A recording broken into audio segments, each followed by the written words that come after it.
amis, j'espère que vous allez bien. Alors je viens pour faire mon petit point lecture, hein, parce que j'ai quelques lectures. Je n'arrête pas. C'est bien, c'est bien. Mais bon, ça se voit que je suis en vacances, que je suis en maladie, parce que sinon, je pense que je ne lirai pas autant, hein, franchement, mais bon.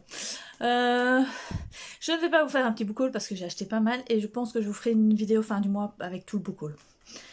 Au départ, je pensais, mais non, je vais faire autrement, donc voilà. Je vais faire juste les lectures et ce que je vais lire.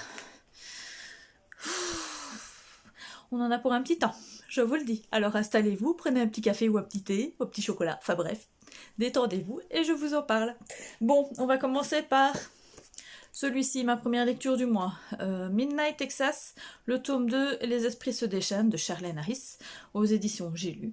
Alors ici, c'est une édition par chance que j'ai réussi à trouver, à acheter comme ça en neuf, mais il n'est plus disponible du tout en neuf. Toutes les séries de Charlène Harris, au fait, ne sont plus du tout éditées en neuf. Donc si vous voulez trouver du Charlène Harris, même les communautés du Sud et tout, laissez tomber, vous ne les trouverez qu'en seconde main ou en e-book. Par contre, en e-book, vous les trouvez tous, mais vous ne les trouvez plus en papier. Enfin bref. Donc ici, comme je vous dis, c'est celle qui a écrit donc La communauté du Sud ou la série True Blood en série télévisée. C'est le même, enfin c'est pas la même histoire, mais c'est toujours avec des êtres surnaturels, donc des loups-garous, des vampires, des anges. Bon, ici il y a une sorcière, il y a un médium, il y a une tueuse à gages, enfin bref, il y a pas mal de personnes surnaturelles et non surnat. Et tout se passe au fait dans un petit village qui est à la croisée d'un carrefour qui s'appelle Midnight. Et à Midnight, eh bien, il y a donc que ces quelques personnages, ils sont une bonne petite dizaine, à vivre dans ce village, et ce village est très solidaire, c'est-à-dire que même ceux qui sont pas surnats savent qu'il y a des personnages étranges. Bon, le vampire, ça on le sait que c'est un vampire parce que eux ils se sont révélés au monde, mais pour ce qui est des autres surnaturels, on ne sait pas trop. Par contre, on sait pour le médium et la sorcière, mais bon, c'est pas vraiment des êtres surnaturels entre guillemets pour dire, enfin vous savez ce que je veux dire, enfin c'est pas, voilà quoi. Loup-garou, ben on sait pas, mais ils soupçonnent les gens qui aient d'autres surnats, et donc voilà. Et dès qu'il y a un petit problème, eh bien ils se regroupent et résolvent le ou les meurtres qui existent. Donc dans le premier tome, il y avait un meurtre qui se passait dans Midnight, et ici dans le deuxième, c'est le médium qui, lors d'une de ses séances de spiritisme, voit sa cliente mourir sur place, paf. Et donc forcément la police va penser que c'est de sa faute, ce qui est un peu logique au départ, vu qu'elle meurt là comme ça, voilà. Et en même temps, le fils de cette femme, en fait, accuse le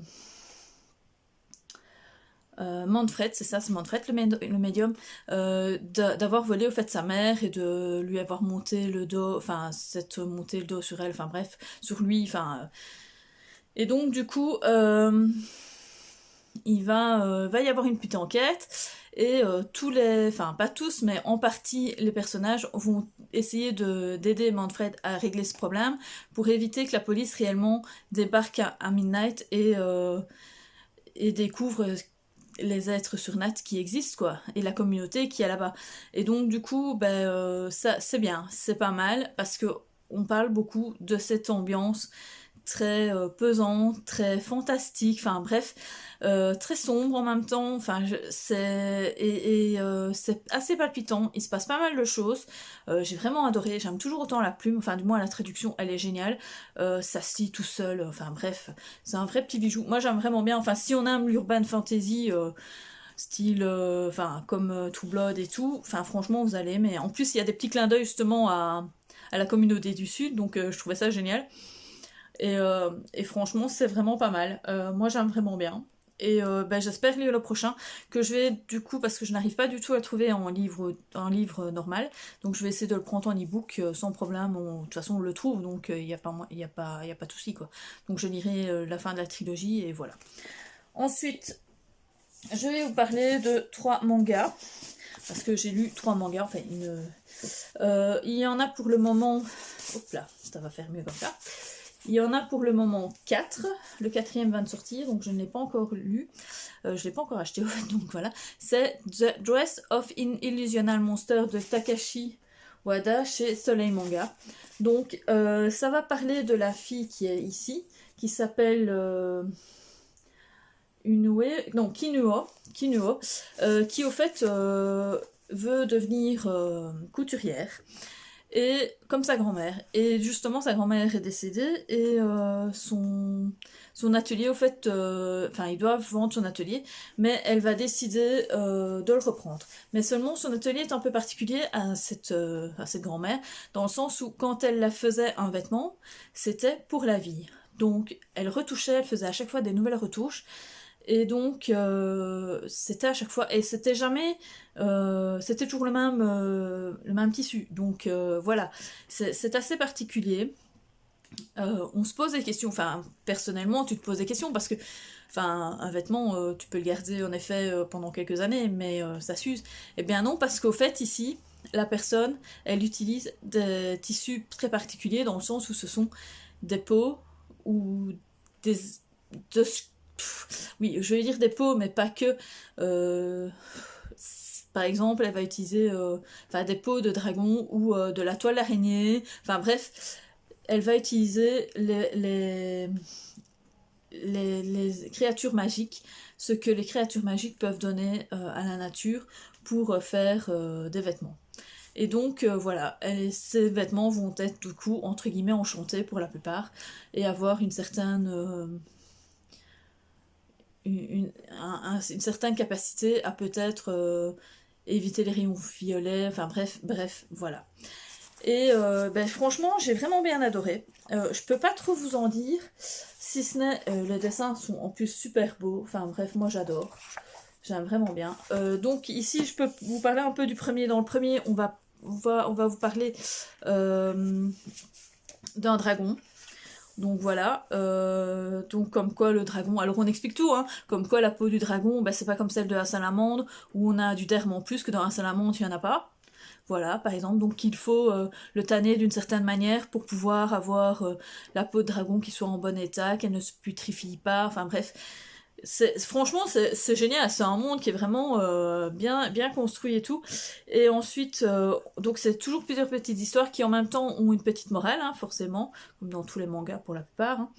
Et par rapport à soit à la vie ou à l'écosystème et tout, enfin bref, à l'environnement. Mais il n'y a pas que, hein, c'est un peu pour tout. On va aussi parler de sirènes. On va aussi parler de, je ne sais plus quoi, de licorne. Donc voilà, enfin moi dans le premier tome, je suis vraiment tombée en amour dans ce truc. Et donc du coup j'ai lu les deux autres. Et au fait il y a quand même, donc on sait pas, bien sûr il faut les lire dans l'ordre parce qu'il y a un fil conducteur. Parce que dans le 2, le 3, on va parler du mariage, enfin déjà dans le premier, on va parler du mariage au fait de la princesse. Et donc il va falloir trouver qui va faire la robe de la princesse, la robe de mariée de la princesse. Et ici, on va savoir qui quoi qu'est-ce au fil du temps. Et tous les secrets de la vie royale, enfin bref. J'ai vraiment bien aimé, j'ai trouvé ça super mignon, enfin super intéressant, enfin c'était vraiment pas mal. À découvrir, franchement. Ensuite, une découverte sans être une découverte. Franck Tillier, donc La Mémoire fantôme, c'est le 2e tome de la saga de Lucie et Annabelle ou le 4e tome de la saga Charcot et Lucie. Donc, entre guillemets, c'est la deuxième enquête que fait Lucie et Annabelle toute seule. Avant qu'ils ne se rencontrent dans le prochain tome qui est, je ne sais plus. Je pense qu'il est Syndrome E. Donc voilà, donc ici Lucie Annabelle, donc c'est une enquêtrice qui a une petite particularité qu'on va savoir à la fin, donc je ne peux pas vous en parler, mais enfin bref, elle a une petite particularité, et en même temps elle est mère célibataire avec 2 jumelles, et elle, tout ce qu'elle veut au fait c'est profiter de ses jumelles. mais en même temps, elle a ce besoin de pouvoir enquêter sur des criminels et des serial killers. Elle est à fond dans tout ça, elle est vraiment obnubilée par son travail, mais en même temps, elle veut absolument vivre une vie normale, ce qui est complètement contradictoire, quoi. Donc voilà. Et ben, à cause de ça, elle va vivre plein d'histoires. Et donc le premier tome était La Chambre des Morts, qui a été pour moi une petite pépite. Et dans le deuxième tome, eh bien, c'est La Mémoire fantôme. On va partir du fait qu'elle découvre enfin, on vient la chercher chez elle parce qu'il y a une femme apeurée dans la cage escalier. Et celle-ci, au fait, est tellement apeurée parce qu'au fait, elle perd la mémoire. Toutes les 4 minutes, elle ne sait plus ce qui s'est passé. Elle ne reconnaît plus les gens, elle ne sait pas où elle est, elle ne sait pas ce qui s'est passé, elle ne sait pas ce qu'elle a fait, enfin bref. Et en même temps, on va suivre cette jeune fille, cette jeune femme qui s'appelle Marion, si je me souviens. Manon, pas Marion, Manon. Et qui est au fait la clé de toute l'histoire, de toute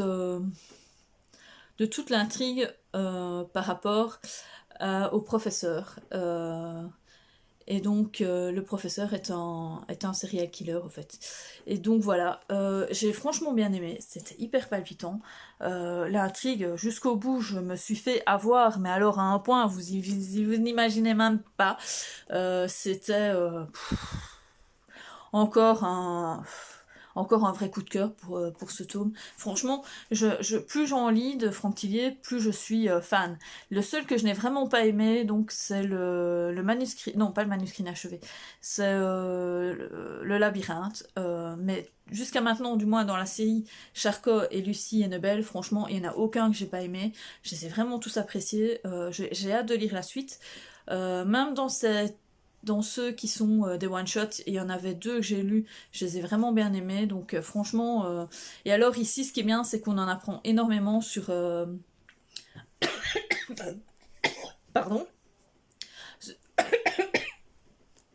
On en apprend beaucoup sur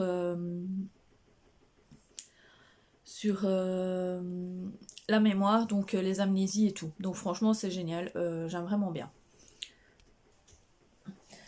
Ensuite, j'ai enfin réussi à à écouter un livre audio. Enfin, c'est L'Ange de Marshmallow Hall de Lucinda Riley. Donc c'est mon premier Lucinda Riley. J'ai pas voulu lire les 7 heures parce que ça me tentait pas, mais je voulais au moins lire un de ses one-shots. Et donc j'ai pris celui-là, j'ai acheté il y a déjà un bon moment. Il est sorti en 2018, donc ça fait vieux sans être vieux. Hein. Au début, j'ai pas trop accroché. Je trouvais ça lent, je trouvais ça bizarre. Enfin, pas bizarre, mais pas entraînant, ouais, lent, enfin, je sais pas, fort descriptif et tout. Et puis tout d'un coup, il y a eu un truc, je sais pas, et là je suis tombée à fond dedans, et je me suis dit, allez, qu'est-ce qui va se passer? Et franchement, j'ai envie de savoir et tout. Et franchement, elle m'a embarquée dans son histoire, je vous dis que ça, quoi, c'était génial. Alors, c'est un truc tout simple, hein, c'est une histoire de saga familiale, donc on va y trouver Greta qui, lors d'un accident qu'elle ne sait pas comment ça s'est passé, va perdre la mémoire, mais pendant plus de 14 ans, hein, donc franchement, quasi une partie de sa vie, elle ne se souviendra de rien. Elle se souvient même pas de sa fille. Enfin bref, elle ne se souvient de rien, de rien, de rien. Donc du coup, eh bien, on va retourner dans son passé pour qu'elle se rappelle, en fait. Donc un jour, elle va être dans le coma. Elle va en sortir, et quand elle va en sortir, en fait, elle va rester cloîtrée chez elle, parce qu'elle aura peur de tout. Mais à un moment, elle décide quand même de sortir de chez elle et de savoir ce qui s'est réellement passé dans sa vie, et même de l'histoire de sa fille Cheska. Au fait, c'est son surnom, en fait, c'est Francesca, mais on l'appelle tous Cheska. Et voilà. Et ben, on va se rendre compte que les personnages sont assez soit antipathiques ou très attachants. Enfin bref. On va revenir donc à chaque fois dans le passé avec David, au fait David qui va pouvoir lui expliquer. Je peux pas vous dire c'est qui David, mais bon, vous le saurez dans l'histoire. Et vous allez comprendre au fait au fur et à mesure ce qui s'est passé dans sa vie et pourquoi elle s'en est arrivée là. Et enfin, elle va retrouver la mémoire dans la fin, où elle retrouve la mémoire, et donc voilà. Mais franchement, j'ai adoré. Et tout se passe entre Marshmont Hall. On parle de Marshmont Hall parce que c'est un point central par rapport à l'histoire. Et en même temps, ça se passe aussi à Londres. Donc, il y a des voyages entre les deux parce que les personnages ont, entre guillemets, leur maison... Marshmont Hall, au fait, est la maison centrale, le pilier de la famille et tout. Et Londres, c'est leur activité professionnelle et tout. Donc, franchement, j'ai vraiment bien aimé. J'ai bien aimé l'écriture, même si au départ, je la trouvais un peu lourde. Je la trouvais un peu...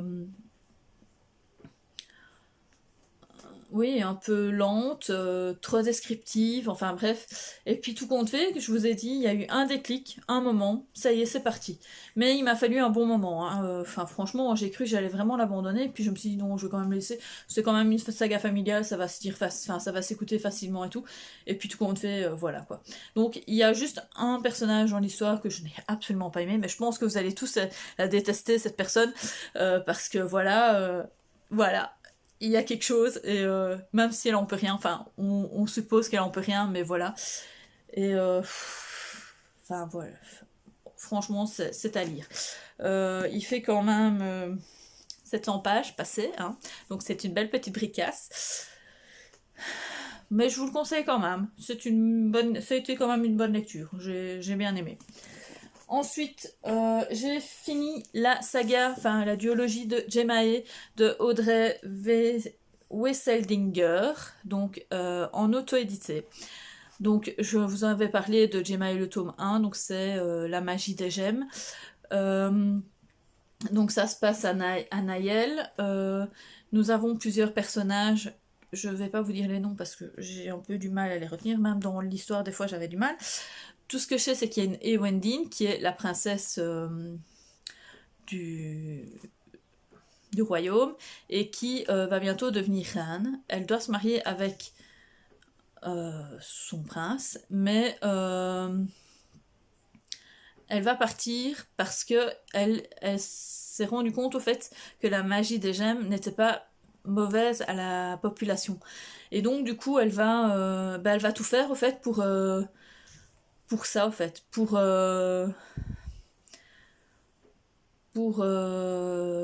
essayer de sauver, en fait, ces gens-là. Et dans le deuxième tome, que j'ai adoré, franchement, j'ai adoré l'écriture. Elle est fine, elle est poétique, elle est intransigeante aussi d'une certaine manière, je sais pas expliquer, mais elle est... franchement, et en même temps, elle est super descriptive, on se plonge vraiment dans le monde. Et elle est beaucoup plus fluide que le premier tome, dans le sens où il se passe plein de choses dans le deuxième tome, donc je peux pas vous parler du deuxième tome parce que c'est la suite du premier, mais tout ce que je peux vous dire, c'est que ce tome était vraiment un bon point final à l'histoire. Alors l'autrice dit qu'elle va sûrement refaire d'autres histoires par rapport à Naël, mais voilà, je sais pas, ici il y a vraiment une fin, il n'y a pas besoin d'avoir une suite réellement à l'histoire en tant que telle. Mais franchement, j'ai vraiment bien aimé, j'ai adoré. C'était génial. Franchement, je vous conseille. En plus, vous voyez cette couve, elle est trop belle, quoi. Et voilà, je vous conseille de lire cette... c'est pas une grosse... Ici, il ne fait que 240 pages. Donc voilà, c'est pas un gros truc à lire... Et le premier, je ne sais plus combien il faisait, mais il faisait 300 pages, un truc comme ça. Donc franchement, je vous conseille de le lire, il n'y a pas de souci. Et enfin, le dernier livre que je vais vous présenter, ce sont Les Arcanes d'Emera, le tome 2 de Elina Ec chez Inceptio, que j'ai aussi dévoré. D'ailleurs, j'ai dévoré sur un week-end. Je l'ai bouffé. Il est beaucoup plus petit que le premier. Il ne fait que 360 pages. Mais ici, j'ai préféré le tome 2. dans le sens où il y a beaucoup plus de choses qui se préparent, enfin qui se font. Il y a beaucoup d'actions. Il se passe vraiment pas mal de choses. On en apprend aussi énormément sur Aline, surtout à la fin. C'est à la fin, franchement, j'ai de la chance que j'ai le 3 en fait, parce que j'ai vraiment envie de savoir ce qui va se passer réellement. Franchement, j'ai vraiment adoré. Ouais, non, il a été génial ce livre. Je peux pas vous parler plus non plus parce que ça vous spoilerait le premier. Donc, au fait, l'histoire, c'est que Aline, au fait, est une singulière. On la découvre, donc elle vient d'avoir un accident de voiture, ou elle vient d'avoir un accident, je sais plus quoi, et son frère, au fait, est décédé. Il travaillait pour une organisation, c'est comme ça que ça s'appelle, qui avait le pouvoir, en fait, qui a la quête, au fait, de rendre les âmes perdues qui sont dans les affres à leur mettre à Emera. Donc, les affres, au fait, c'est entre guillemets un peu les enfers, mais sans vraiment être les enfers. C'est juste que les âmes sont torturées par les anges noirs, et dans leur plus mauvais... dans leur cauchemar et tout. Et tout ce qu'ils doivent faire, en fait, c'est avec la sphère, aller dans ce monde, les sortir de là, et les ramener à Emera. Sauf que, bien sûr, ben, ça se passe pas, c'est pas tout rose et tout, ben, il se passe des choses que ben, les anges noirs font venir je sais pas moi, des araignées géantes, ou bien font des tremblements de terre, enfin bref, ils font tout pour que les singuliers ne savent pas revenir avec leur âme perdue pour les amener à Emera. Et donc ici, elle va rentrer, elle va se rendre compte qu'elle est une singulière, on va lui expliquer enfin ce que c'est et tout, et elle va se rendre dans cette organisation, et de là, eh bien, elle va suivre son parcours, elle va rencontrer d'autres personnes. Il y a une petite histoire d'amour, sans en avoir une énormément, enfin c'est assez... c'est un peu mitigé, enfin bref. Voilà, je peux pas vous en dire plus, ça c'est le speech de départ. La suite, je peux pas vous en parler parce que je vous spoil. Mais tout ce que je peux vous dire, c'est que j'ai franchement adoré ce deuxième tome, beaucoup plus que le premier. Le premier était fort descriptif, fort lent. C'est pas qu'il se passait rien, il se passait pas mal de choses dans les affres et tout, mais c'était pas aussi palpitant. L'écriture n'était pas aussi limpide, aussi fluide. J'ai trouvé qu'elle était beaucoup plus fluide dans ce deuxième tome. Franchement, j'ai adoré, quoi. J'ai franchement adoré. Je vous le conseille fortement. Voilà. Bon, ben voilà, j'ai fini. Je vous ai parlé de toutes mes lectures depuis le début février. Ça fait déjà pas mal. La prochaine lecture, c'est dans ma pile à lire donc de février. Donc c'était soit La femme de l'ombre de Arnadur Riddersen. C'est Strom le tome 2 encore, hein, un tome 2. Je vous avais dit que je faisais suite de sagas pour finir des sagas. Les portails d'outre-temps. C'est La confrérie des oiseaux, donc le tome 5 de Miss Peregrine et les enfants en particulier. C'était le deuxième tome de Avec le mal, donc Rendez-vous avec les détectives du Yorkshire, Rendez-vous avec le mal. Commencer une saga qui est L'épée, la famine et la peste, le tome 1. Et... Ah, attendez, j'enlève tout, j'ai mal au bras. Lire aussi le premier tome, entre guillemets, d'une nouvelle saga, qui était La rose éternelle d'Ophélie Duchemin. Je vous dis premier tome parce qu'il y a un deuxième tome là qui est sorti. C'est une suite sans être une suite. Et enfin, soit Mona Lisa, La gardienne de Mona Lisa, une enquête d'Enzo MacLeod de Peter May, que je vais essayer de trouver. Je pense que je vais dire celui-là, en fait. C'est quand même une petite... Ouais, ça va, il fait 430 pages. Je pense que je vais commencer par celui-là aujourd'hui. Hein, justement, ça va me changer un peu, parce que j'en ai un peu marre, là, du fantastique. Oui, enfin, à un moment... le fantastique, j'aime bien, hein, mais j'aime bien d'avoir... un autre truc. Quoique je serais bien tentée par la femme de l'ombre, mais Non, je vais attendre encore un peu. Il faut que je rentre pour le 28, que je ne rentrerai pas pour le 28 parce que le 28 je ne suis pas là.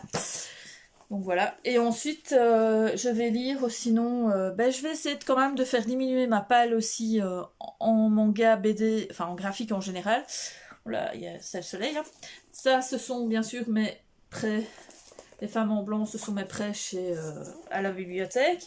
Mais sinon, j'avais dit que je lirais l'atelier des sorciers, le tome 9 et 10, le carnet de l'apothicaire, le tome 2 et le tome 9 et 10 aussi de Moriarty. Donc voilà. Donc ma prochaine lecture, ça va être ceci. Donc ça parle forcément de la Deuxième Guerre mondiale, de Mona Lisa, du fait que Hitler voulait absolument garder tous les tableaux précieux et les mettre quelque part, les exposer dans un Berlin très particulier, enfin bref. Et donc il va y avoir quelqu'un qui va garder Mona Lisa pour éviter qu'il soit pris par les Allemands.